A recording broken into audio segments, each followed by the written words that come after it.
नमस्कार। आप देख रहे हैं स्पेशल कवरेज न्यूज। मैं हूं आपके साथ शिव कुमार। मेरे साथ हैं संतोष पाठक जी। स्वागत और अभिनंदन।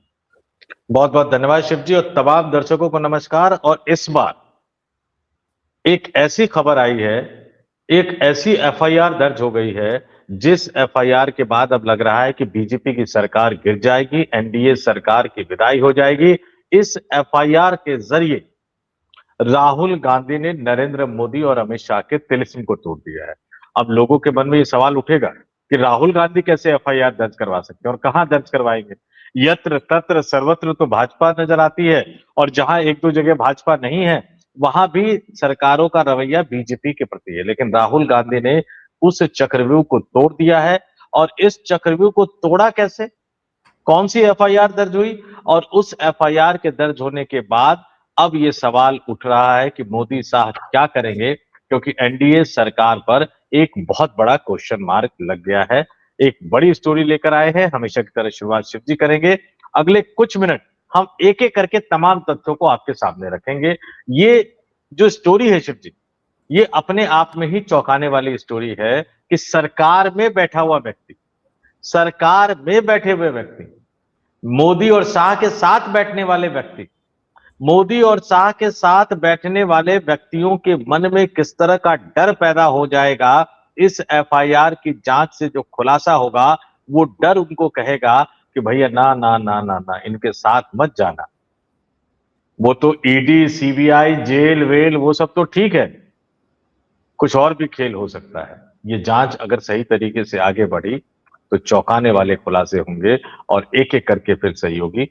फिर भारतीय जनता पार्टी 1996 से पुरानी वाली स्थिति में पहुंच जाएगी, जब अटल बिहारी वाजपेयी को प्रधानमंत्री बनने का मौका मिला था। 13 दिन की सरकार बनी थी, सदन के अंदर खड़े होकर कहा था उन्होंने, मुझे अछूत समझ लिया, हमें अछूत समझ लिया, हमारे साथ कोई नहीं है, हम पर सांप्रदायिक होने का आरोप लगाया जाता है।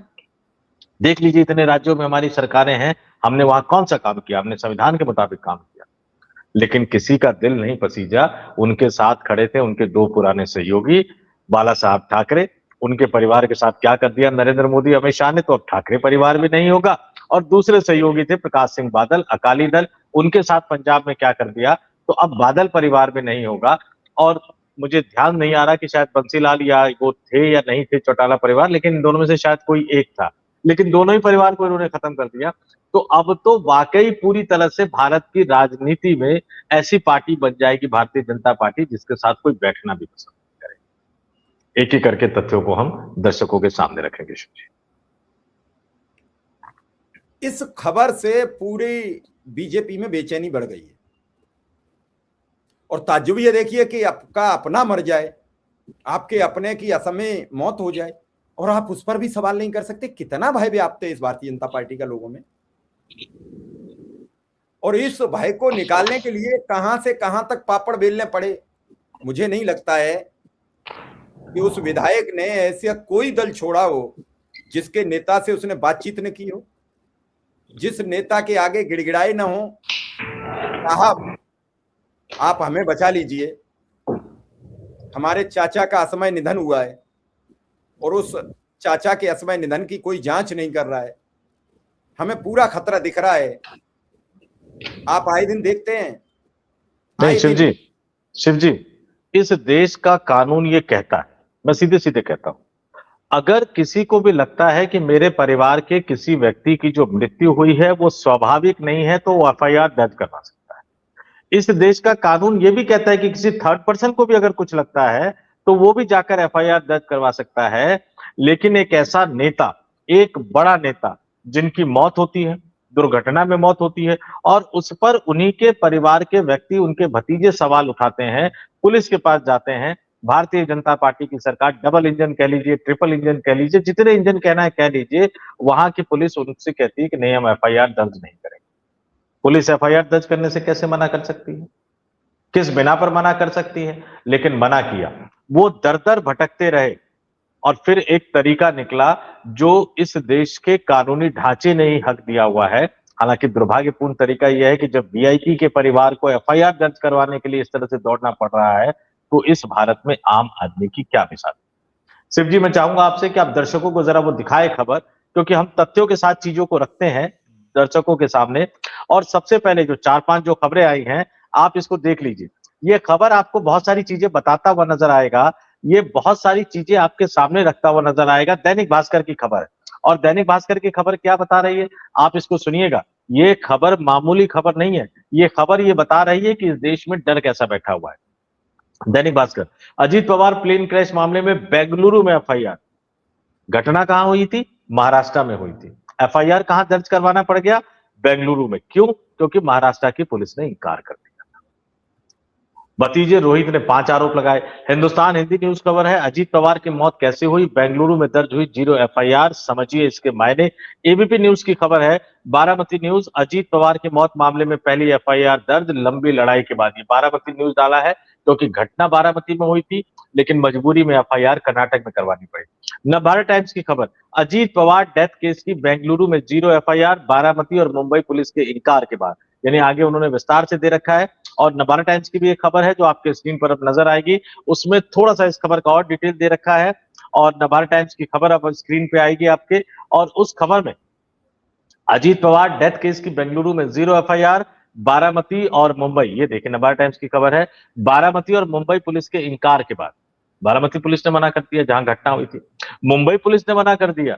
जो पुलिस अजीत पवार को बतौर राज्य के उप मुख्यमंत्री सैल्यूट मारा करती थी, ये इस देश की हालत कर दी गई है, उस मुंबई पुलिस ने भी इनकार कर दिया। तो फिर उसके बाद कर्नाटक पहुंचे और बेंगलुरु पुलिस ने महाराष्ट्र के उप मुख्यमंत्री अजीत पवार की बारामती में विमान दुर्घटना में हुई मौत के संबंध में उनके भतीजे रोहित पवार की शिकायत पर मामला दर्ज कर लिया है। और रोहित पवार ने अपनी शिकायत में आरोप लगाया है कि यह हादसा उनके चाचा को खत्म करने वाली एक बड़ी साजिश का हिस्सा था। और अब इस एफआईआर को, इस 0 एफआईआर को कर्नाटक की जो पुलिस है वो किसको भेजेगी शिव जी? महाराष्ट्र पुलिस। ज्यादा संभावना इस बात की कि जहां घटना हुई या तो बारामती या मुंबई, और अब पुलिस को जांच करनी पड़ेगी। एफआईआर दर्ज हुई है, आज नहीं तो कल अदालत में बताना पड़ेगा कि उस एफआईआर में आपने क्या जांच की है। और इस जांच में जैसे रोहित पवार आरोप लगा रहे हैं, हम ये नहीं कह रहे कि रोहित पवार के आरोपों में कितनी सच्चाई है, लेकिन कई चीजें बड़े विस्तार से दर्शकों के सामने मैं बताना चाहूंगा। आप ध्यान से सुनिए। 17 जनवरी को अजीत पवार और शरद पवार के नेताओं की बैठक होती है। ये तय होता है कि भैया विलय किया जाएगा, 12 फरवरी को मर्जर होगा, सब कुछ तय हो चुका होता है। इससे पहले 16 जनवरी को भी एक बैठक होती है, और विलय से 15 दिन पहले 17 जनवरी की बैठक से 11 दिन बाद 28 जनवरी को उनका विमान दुर्घटनाग्रस्त हो जाता है। और दर्शकों को ये बताने की जरूरत नहीं है कि भतीजे और चाचा का मिलन होता। अगर अजीत पवार वाली एनसीपी और शरद पवार वाली एनसीपी का मिलन होता तो क्या वो बीजेपी के साथ रहते? नहीं रहते। कई तरह के शक और सवाल इसलिए खड़े हो रहे हैं, और इसलिए रोहित पवार ने बाकायदा तथ्यों के साथ यह आरोप लगाया था शिव जी कि उनके चाचा की हत्या की गई है। उनके चाचा के उसमें, अब इसमें मैं बता देता हूं पूरा डिटेल में, कि इस मामले में बेंगलुरु के हाई ग्राउंड पुलिस स्टेशन में अजीत पवार के विमान हादसे के संबंध में एफआईआर दर्ज हो गई है।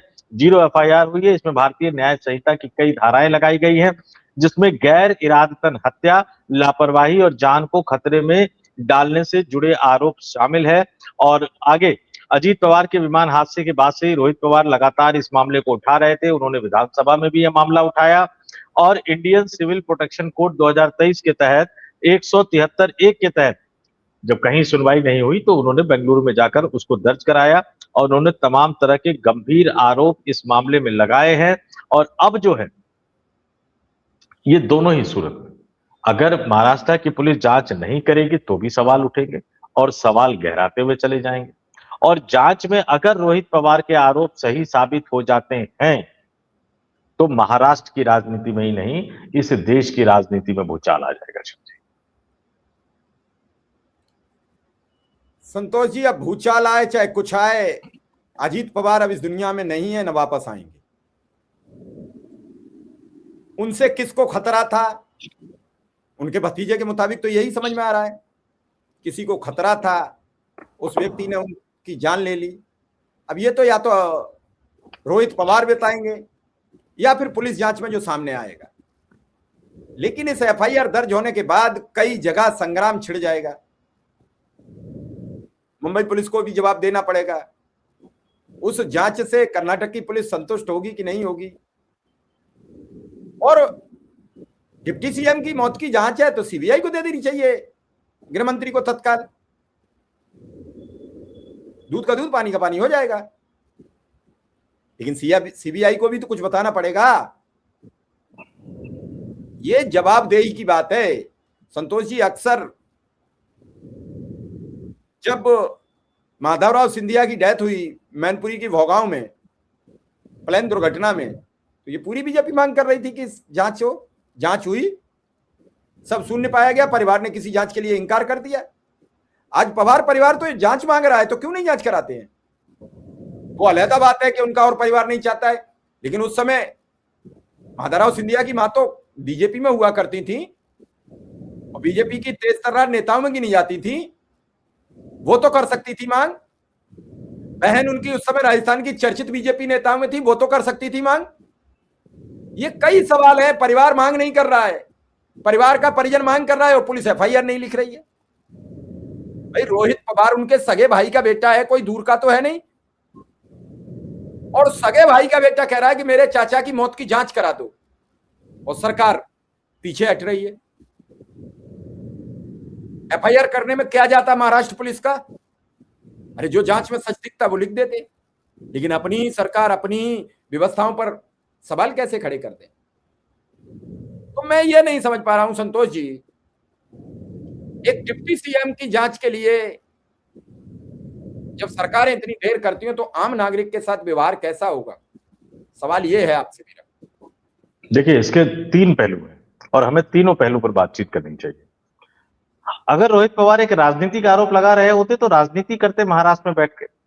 वो देश की राजधानी दिल्ली आते हैं, प्रेस क्लब में प्रेस कॉन्फ्रेंस करते हैं, नेताओं से मुलाकात करते हैं, राहुल गांधी से मुलाकात करते हैं, संसद भवन जाकर नेताओं से मुलाकात करते हैं। कोई एक नेता अपने चाचा की मौत की जांच के लिए इतने बड़े स्तर पर लगातार मुलाकात कर रहा है और पिछले कुछ महीनों से इसके अलावा कोई एजेंडा उसने नहीं उठाया, कोई मुद्दा उसने नहीं उठाया, उस व्यक्ति की गंभीरता को तो आपको मानना पड़ेगा। अब दूसरी बात पे आ जाइए कि एक जांच हो रही है जो आमतौर पर दुर्घटना की जांच होती है, सरकार उसी तरह से टालम मटोल की कोशिश करती है। अरे भैया, यहां आपकी ईडी जांच करती रही, नेशनल हेराल्ड के मामले में ईडी की चार्जशीट को खारिज कर दिया अदालत। टाइम वेस्ट है कि नहीं है? अरविंद केजरीवाल वाले मामले में मामला ही रद्द कर दिया। टाइम वेस्ट है कि नहीं? वहां भी जांच करवा लेते आप, दूध का दूध पानी का पानी हो जाता, चीजें क्लियर हो जाती, जो लोगों के मन में शंकाएं थी वो क्लियर हो जाती। और परिस्थितियों को समझिए, सनातन धर्म की बात करने वाले, हिंदू धर्म की बात करने वाले, आमतौर पर मैं पारिवारिक मुद्दों पर बहुत ज्यादा टिप्पणी करता नहीं, लेकिन यहां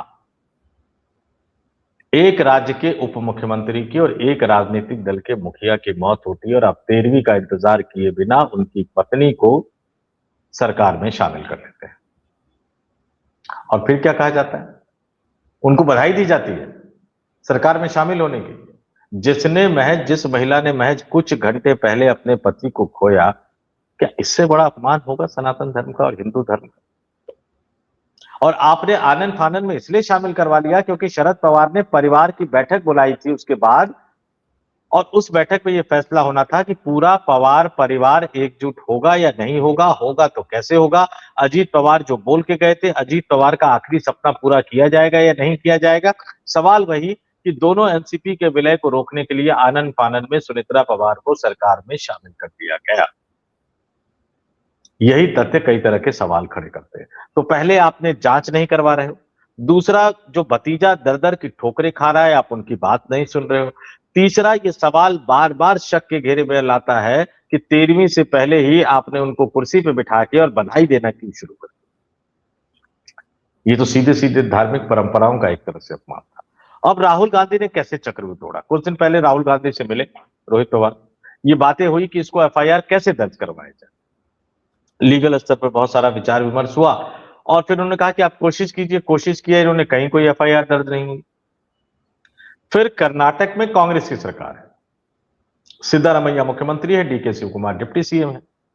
फिर यह तय हुआ कि भैया ठीक है, एक लीगल प्रोसेस देता है ये मौका आपको कि आप कहीं भी 0 एफआईआर दर्ज करवा सकते हो। तो उन्होंने कहा कि ठीक है, कर्नाटक में आप 0 एफआईआर दर्ज कीजिए और उसके बाद कर्नाटक की पुलिस इसको महाराष्ट्र के डीजीपी को आगे फॉरवर्ड कर देगी। और एक जगह एफआईआर दर्ज हो गई है तो अब ये पुलिस का मसला नहीं रह गया, अब ये अदालत का मसला रह गया है। मैंने जैसा कहा कि आज नहीं तो कल अदालत में या तो पुलिस को जाकर बताना पड़ेगा महाराष्ट्र की, चाहे वो बारामती की हो या मुंबई की हो, या फिर अदालत में रोहित पवार ही चले जाएंगे या कोई और व्यक्ति उठकर चला जाएगा और कहेगा कि एफआईआर ट्रांसफर किया गया था कर्नाटक की पुलिस द्वारा, इसमें महाराष्ट्र पुलिस ने क्या जांच की हमें बताया जाए। अब महाराष्ट्र की पुलिस अपना पल्ला नहीं छुड़ा सकती, देवेंद्र फडणवीस की सरकार अपना पल्ला नहीं छुड़ा सकती, और महाराष्ट्र में अगर राजनीतिक संग्राम होगा, मैं इसमें फिलहाल किंतु परंतु लगा रहा हूं कि अगर इस मामले में किसी और तरह के तथ्य निकलकर सामने आए तो आपको क्या लगता है, एकनाथ शिंदे डरेंगे नहीं? नीतीश कुमार डरेंगे नहीं? चंद्रबाबू नायडू डरेंगे नहीं? जयंत चौधरी डरेंगे नहीं? भले उन्होंने चौनी छाप वाला बयान दिया था, लेकिन केसी त्यागी अब उनकी पार्टी में शामिल हो गए हैं, उनके बेटे को वो टिकट देंगे। मेरे पास तो इस तरह की भी खबरें आ रही हैं कि इस बार अखिलेश यादव उनको ज्यादा सीटें ऑफर करने वाले हैं और कहेंगे उम्मीदवार भी खुद ही ढूंढ के आ जाओ। यूपी की राजनीति तो बदलती हुई नजर आ रही, तो क्या उनको डर नहीं लगेगा? और एनडीए गठबंधन में शामिल तमाम नेता, आंध्र प्रदेश के डिप्टी सीएम पवन कल्याण, ऐसे अनगिनत नेता है, क्या उनके मन में किसी तरह की शंका तो पैदा नहीं होगी? और शंका पैदा होगी तो क्या होगा? क्योंकि लोकसभा में भारतीय जनता पार्टी के पास तो सिर्फ 240 सांसद है, बहुमत भी नहीं है। उनको 32 सांसदों की जरूरत है और इतने नेताओं के हटने की जरूरत भी नहीं है। सिर्फ नीतीश कुमार और चंद्रबाबू नायडू के मन में ही शंका और सवाल खड़े हो जाए तो उसके बाद तो समझ लीजिए कि मामला गड़बड़ है। और नीतीश कुमार तो पहले ही एक तरह से अड़ के बैठ गए हैं। दर्शकों से कहूंगा कि इससे पहले हमने स्टोरी अपलोड करी है आपके चैनल पे, वहां पे जाके देखे कि नीतीश कुमार एकदम से बदल गए हैं। अब तो उन्होंने मना ही कर दिया है कि इस्तीफा देने से इनकार कर दिया है। ऐसे में ये जीरो एफआईआर पूरे के पूरे देश की राजनीति को हिलाने वाली एफआईआर है, और इसलिए हमने दर्शकों को थंब में भी यही बताया, क्योंकि कोई हवा हवाई बात हम नहीं करते कि सरकार गिर जाएगी, दहल जाएगी, लेकिन हाँ, इस एफआईआर ने मोदी शाह के सामने मुश्किलें बढ़ा दी है, और कुछ भी ऊंच नीच हो गया तो उनके सहयोगी का डर सामने आने लगेगा, और तब इस सरकार की स्थिरता, महाराष्ट्र की सरकार भी और केंद्र की मोदी सरकार भी, ये डमाडोल हो जाएगी। इनके जो पाए हैं ना, जिन 4 पायों पर, खंभों पर टिकी हुई ये सरकार है, वो हिलने लग जाएगी। एक भी निकला तो बाकी सब साथ छोड़ने के लिए तैयार हो जाए। संतोष जी, गठबंधन की सरकार में ऐसे काम हो रहे हैं, ये तो बड़ी अचंभित बात है। अभी आपने देखा कि युद्ध को लेकर, अभी आपने देखा हालातों को लेकर, मीडिया भी तो अब साथ नहीं दे रही है। मीडिया चला रही है 35 दिन में सिलेंडर आएगा, किसकी बदनामी कर रहे हैं? सरकार की। कौन कर रहा है? अंबानी का चैनल। फैक्ट चेक कौन कर रहा है? पीआईबी करना पड़ रहा है। आपको याद होगा कि शंकराचार्य पर यौन शोषण के आरोप लगे, जुवेनाइल एक्ट होता है, और जुवेनाइल एक्ट लगे होने के बाद उन मासूमों के बारे में रोज नित नए टीवी पे प्रोग्राम चले। आज जो अंतरिम बेल हुई है उसमें उन्होंने लिखा है अदालत ने, क्या इन्हें डूब मरने की जगह मिलेगी? क्या आज मैं एक जगह एक प्रोग्राम बड़े चैनल पर, जो देश का प्रतिष्ठित चैनल बताया जाता है, उसमें प्रोग्राम देख रहा था कि 1 करोड़ ईरान की करेंसी से 738 रुपया में खरीद ली जाएगी। उन्होंने ये नहीं बताया कि डॉलर की हालत क्या है, रुपया की हालत क्या है, ईरान की करेंसी से भारतीय लोगों को लाभ क्या मिलेगा। ये बताने से सिर्फ ये मैनेजमेंट, ईरान की गिर गई, भूटान की गिर गई, पाकिस्तान की गिर गई, अफगानिस्तान की गिर गई, बांग्लादेश की गिर गई, इसलिए हमारी भी गिर गई। ये क्या लॉजिक है? प्रधानमंत्री ने तो गुजरात में बैठ के ये कहा था कि मैं जानता हूं दिल्ली में बैठे लोग नहीं चाहते हैं रुपया बचे, और रुपया गिरता है तो सरकार का मैयार गिरता है, रुपया गिरता है तो प्रधानमंत्री की आबरू गिरती है। अब किसी की आबरू नहीं गिर रही है। अब इसको दूसरे तरीके से समझिए शिव जी। देखिए, मैं एक अजीब सी थोड़ी सी कहानी जरा समझाऊं। रविवार छुट्टी का दिन होता है, रविवार के बाद सोमवार आता है, लेकिन कामकाज मंगलवार से शुरू करेंगे। इसका मतलब शायद किसी को समझ में नहीं आएगा। ये सरकार भी उसी तरह से कर रही है। आपने स्पष्टीकरण की बात कही, मैंने भारत सरकार का पीआईबी का प्रेस रिलीज खोला हुआ है, और उस प्रेस रिलीज में जो वो बता रहे हैं वो अपने आप में चौंकाने वाली कहानी। वो प्रेस रिलीज हमें बता रहा है कि जो साहेब धुआं से मुक्ति दिलाने के नाम पर उज्ज्वला की योजना लेकर आ रहे थे, वो साहब कह रहे हैं कि लकड़ी काटो और लकड़ी पे खाना बनाओ। और कैसे कह रहे हैं? ये भारत सरकार का है। यह स्पष्ट किया जाता है कि ऐसा कोई बदलाव नहीं किया गया है। खबर को काटते हुए बदलाव भी इन्हीं के चैनल गोदी मीडिया वाले उठाते हैं, जो इस तरह की खबरें जिसको वो काट रहे हैं।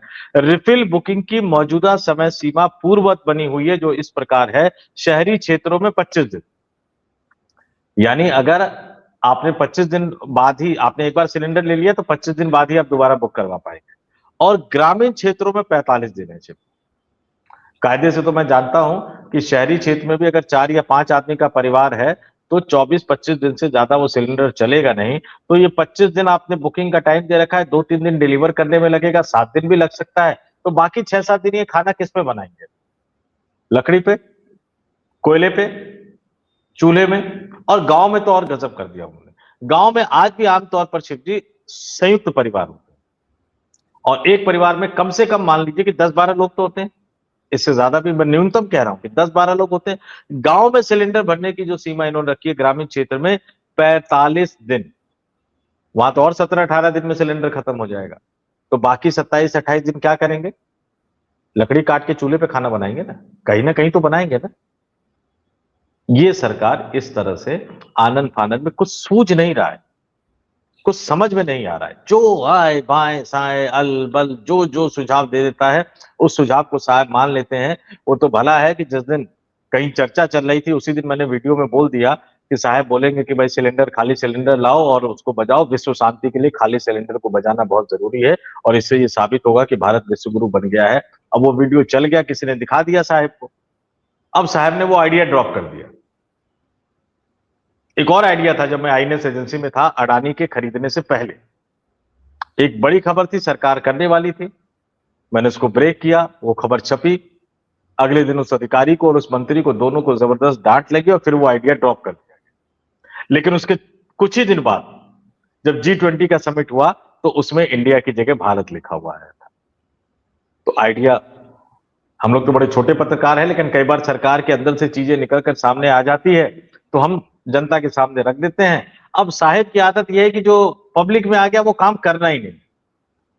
वो तो उनका बस नहीं चलता, नहीं तो कहते कि अरे ये तो बचपन में पढ़ा था कि सूरज पूरब से निकलता है, लेकिन आप सूरज पश्चिम से निकले। उनका बस नहीं चलता उसमें, नहीं तो वो भी वो कर देंगे।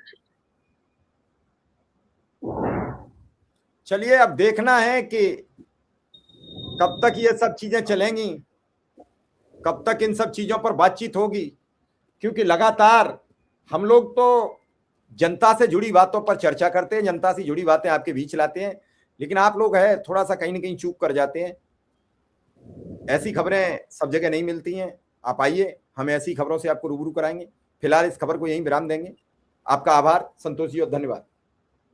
बहुत बहुत धन्यवाद शिव जी। लेकिन एक बात मैं दर्शकों से कहूंगा, कमेंट करके जरूर बताइएगा, एक दिवंगत स्वर्गीय पूर्व उप मुख्यमंत्री के भतीजे को अगर एफआईआर दर्ज करवाने के लिए इतनी मशक्कत करनी पड़ती है तो काहे का लोकतंत्र, काहे का संविधान और काहे का भारतीय संविधान की गरिमा। माफ कीजिएगा, बहुत दुखी मन से कह रहा हूं। और जब मैं भारतीय संविधान शब्द का इस्तेमाल कर रहा हूं तो इसका मतलब इस देश को चलाने वाली सरकार को लीजिएगा।